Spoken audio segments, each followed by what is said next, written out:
Welcome to this session, Step into Your Brand with Style. Perhaps you've seen my first video for Dress for Success that focused on image. This is the second part that will help you create your own unique style based on your image and your goals. My name is Andrea Greenspan. I am a certified image consultant and owner of AG Image Style brand headquartered in Palm Beach Gardens. This video is part of a new resource called Keys to Success, which offers ongoing tools for professional development. Keys to Success supports the Dress for Success Palm Beach's mission to empower women to achieve economic independence. In stepping into your brand with style, it's important to remember three key points. Your image sets the stage for your style. Who you want to be seen as, how you see yourself, and the goals that you have should be the foundation or setting the stage for the style that you create. This is influenced by your body type and your colors, which we'll discuss with a little bit later, and your behavior and communication of these items. The style that you create is what becomes your brand. The first step is turning your image into your style. Style is the particular way you choose to appropriately manage your appearance to gain attention. Style involves applying lines and shapes to your body to balance your structure and focus attention on your assets and your face. These different lines and shapes are very particular in the sense that you'll want to enhance your assets and control where your viewer is looking at you. So in other words, you can control the first impression you make by controlling the lines and shapes that you apply to your body. What we choose to dress ourselves in and adorn ourselves with often falls into categories what we like to call style types. There are many different types of styles, but I picked a few to focus on to give you a sense of the variety of things that you can do to create your own style based on your image and your goals. The first type I'm going to refer to is the sporty type. A sporty style typically is someone who wears performance fabrics that don't wrinkle, that absorb perspiration, and are great if you travel a lot or move a lot in your job. Often these types of people will carry oversized, unstructured handbags or backpacks. They'll wear fashion sneakers, often some flats with animal or metallic patterns. Often there'll be a tight knit or a pleated midi skirt paired with a crop top, but no skin please, or a short jacket, and maybe even an oversized trench coat over tight pants and perhaps a belted boyfriend blouse. Another type is called street style. Street style is really a mix and match of styles, often combined with a structured handbag. These types often wear platform or thick-heeled boots, booties, pumps, or slip-ons. It's a kind of unisex look that often involves oversized pants or tops. It can also include more muddy and or neon colors even. It's very attention-getting through a more intentional, edgy look, often affiliated with the arty type. And this street style as well as the sporty style look really good in urban settings.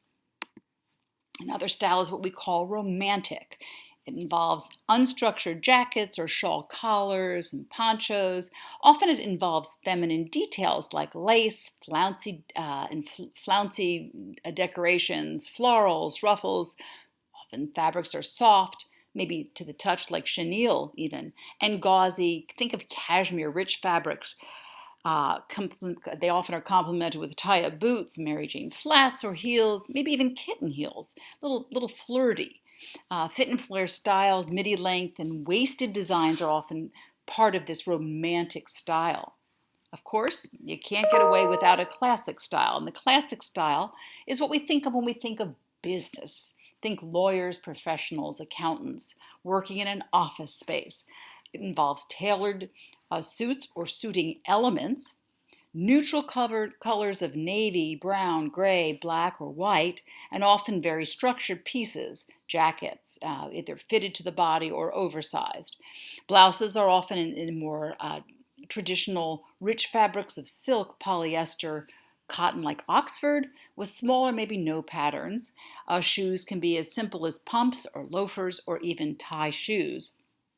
It involves interpretations of menswear elements such as plaids and checks, vertical stripes, and bow ties.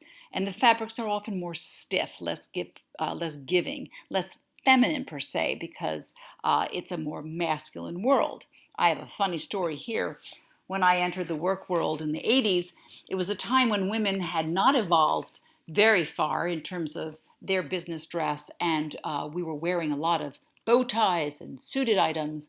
I, having been a dancer and more artistic, thought maybe I would go to Wall Street. Well, when I saw the quote-unquote business uniform that was required, I said, this will never work for me. I'm way too creative for this, way too artistic. So I moved into an area of fashion and retail and design, which suited my personality and my style sense much better.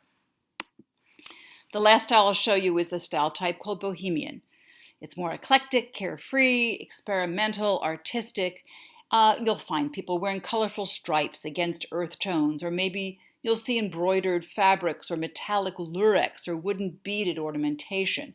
It's often unstructured, has gauzy or relaxed fabrics, and definitely has a very specific style sense. Now, there are many other styles besides this, but I thought this would give you an indication of how your image, your goals, your personality can be defined in a variety of different ways, all perfectly fine, depending on the situation you're in and your body type. So let's move into the primary factors of your body type that inform your style.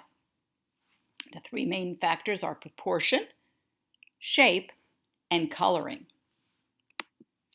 If you were to look at vertical comparisons of body type, you will find on the left the long-legged version. You'll see it on the left on the side view as well as the frontal view. In the middle, you'll see what we call a short leg. You'll see it in the middle as well in the frontal view. And then a balanced body type, which is the last one on the profile view as well as the frontal view. The purpose of showing you this is really about the concept of balance. And so whichever your type is, you'll want to manipulate the clothing you choose so that it creates a balanced, but not static, style. And when I say not static, what I mean is your jacket length should not match the length of your skirt exactly. Your interest in your fabric and your interest in your style will come with your informed play, so to speak, knowing how to balance short jackets with pants, how to balance tops that extend beyond a jacket with a skirt or a legging. And this kind of play comes with experimentation and understanding and appreciation for what your body type brings.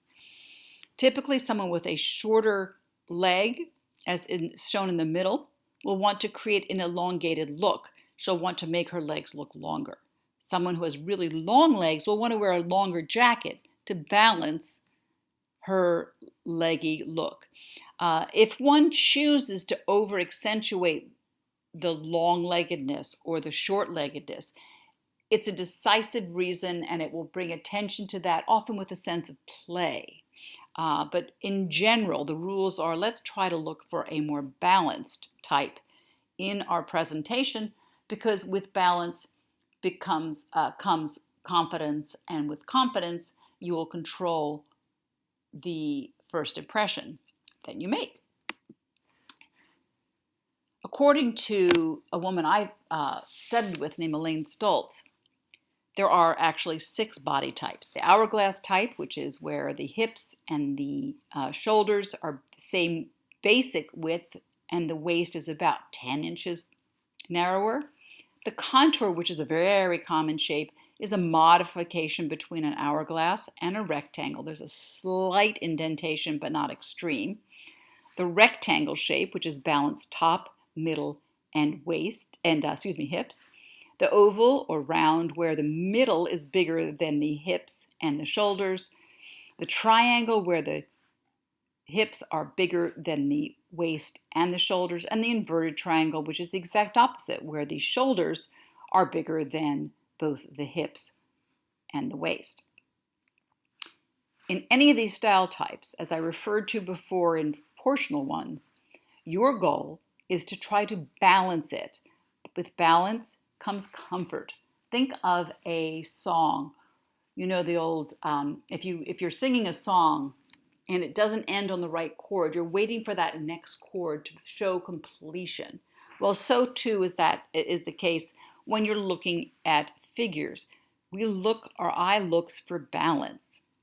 When you stand up, you find balance. If you are having an earache, for example, you're off balance, right? You can't see or you can't feel your balance well, and it's uncomfortable.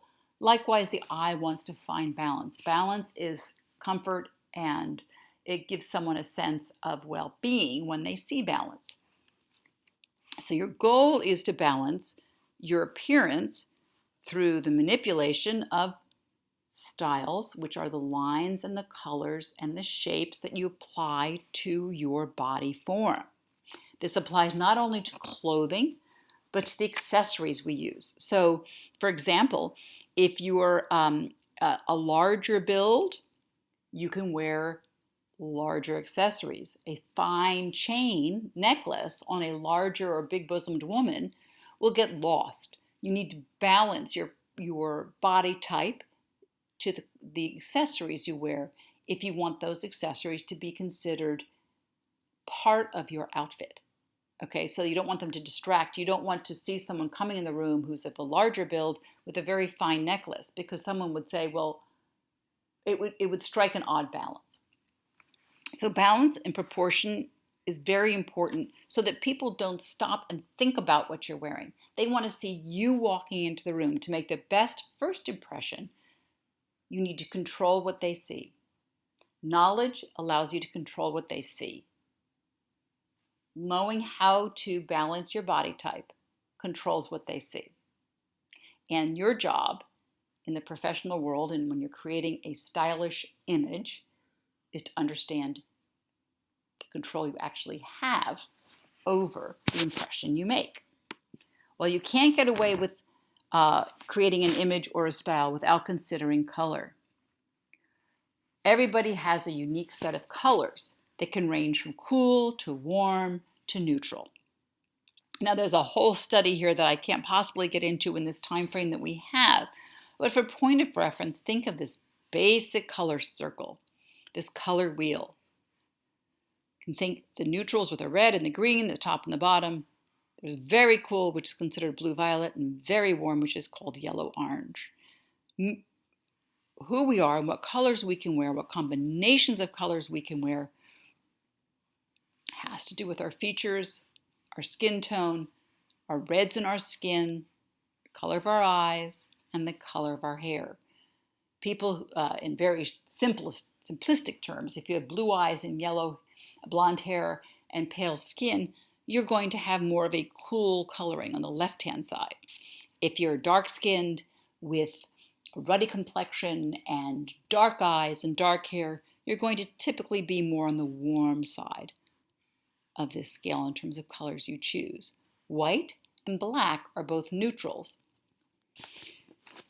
White and black, as I just mentioned, are both neutrals, and what I mean by that is they are the exact opposites and they're the absence of color. White reflects a lot of light, black absorbs a lot of light. So therefore, if you wear white, it's not going to bring people into you so much as reflect light away. Black is a very and lacking in energy. It lacks energy. If you wear a lot of black, you will look older and present a less necessarily, less confidence. Color is an indication of confidence, and color, believe it or not, is the first thing that people see when you walk in the room. Think of going shopping, for example. When you go into a department store, if you pass a boutique window, the first thing you see is going to be color. How many times when you go on shopping do you buy something because it looks cute or you like that color? Well, the real question you have to ask yourself is, how does that color look on me? How does that design, that style look on me? Does that match my personality, my body type, so that I look good in it rather than it looking just good on me? If you understand and appreciate your image, accentuate your positive characteristics, and enhance your attractiveness, the style that you create will always be in fashion. You see, fashion is not necessarily style. You have to edit fashion that is available in the marketplace to create the style that works best for you. Ultimately, your best style will leave you feeling confident, comfortable, and you'll look current. All those three factors combined make a very good first impression when you walk in the room and show that you are quote unquote on top of your game. Brand is how you express your image and your style through your behavior, your communication techniques, and the social media posts that you create. It's actually the life of your style, if you'd like to say that. In summary, image is the foundation of a style that you build that's true to your body. Your style expresses your image, and it is your first impression. It should always be your best first impression. Brand is the style of your behavior and your communication. Resources for Professional Development Keys to Success is a wonderful resource for you as you build your opportunities in the marketplace, in the work world, in the work world. And I do hope that you'll refer back to them as you plan your future success. And thank you so much for participating in this video on stepping into your style and brand. Thank you.